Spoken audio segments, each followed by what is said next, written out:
রংপুরের কাউনিয়া যাত্রীবাহী বাসের চাপায় জামিরুল ইসলাম নামে এক অটোরিকশা চালক মারা গেছেন। এ ঘটনায় স্থানীয় বিক্ষুব্ধ জনতা দুপুর 12:30 থেকে বেলা 2:30 পর্যন্ত সড়ক দুর্ঘটনা রোধে রংপুর কুড়িগ্রাম মহাসড়ক অবরোধ করে রাখে। পরে উপজেলা প্রশাসন ও থানা পুলিশের আশ্বাসের পর বিক্ষুব্ধ লোকজন অবরোধ তুলে নিলে মহাসড়কে যানবাহন চলাচল শুরু হয়।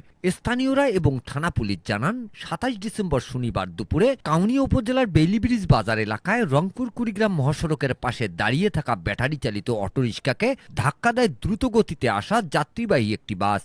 এতে অটোরিকশা চালক জামিরুল রাস্তার উপর পড়ে গেলে তাকে বাসটি চাপা দিয়ে চলে যায়। স্থানীয় লোকজন তাকে উদ্ধার করে রংপুর মেডিকেল কলেজ হাসপাতালে নিয়ে যাওয়ার পথে তিনি মারা যান। এ ঘটনায় বিক্ষুব্ধ জনতা দুপুর 12:30 থেকে বেলা 2:30 পর্যন্ত রংপুর কুড়িগ্রাম মহাসড়ক অবরোধ করে রাখে। এতে প্রায় 2.5 ঘন্টা লালমনিরহাট কুড়িগ্রামের সাথে সারা দেশের যানবাহন চলাচল বন্ধ থাকে। পরে উপজেলা নির্বাহী কর্মকর্তা পাপিয়া সুলতানা, সহকারী কমিশনার ভূমি অঙ্কন পাল, কাউনিয়া থানার ভারপ্রাপ্ত কর্মকর্তা ওসি নজমুল হক ঘটনাস্থলে উপস্থিত হয়ে বিক্ষুব্ধ জনতার 5 দফা দাবি পূরণের আশ্বাস দিলে 2.5 ঘন্টা পর অবরোধ তুলে নেন বিক্ষুব্ধ জনতা। পরে যানবাহন চলাচল স্বাভাবিক হয়। বেলি ব্রিজের এখানে একটা সড়ক দুর্ঘটনা ঘটছে। এখন এখানে এলাকার জনবল এখানে রাস্তা ব্যারিকেড দিচ্ছে, তাদের কিছু শর্ত আছে, দাবি দেওয়া আছে।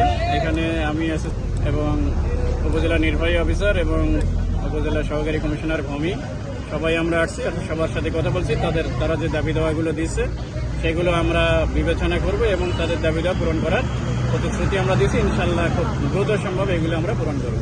প্রায় 1 ঘন্টার অধিক সময় সড়ক অবরোধ। এখন যান চলাচল স্বাভাবিক আছে, আইন শৃঙ্খলা পরিস্থিতি স্বাভাবিক। নিহত অটোরিকশা চালক জাভিরুল ইসলাম উপজেলার শহীদবাগ ইউনিয়নের ভূতছাড়া মাজাপাড়া এলাকার মৃত মহিরুদ্দিনের ছেলে। Mizanur Rahman, DRS news.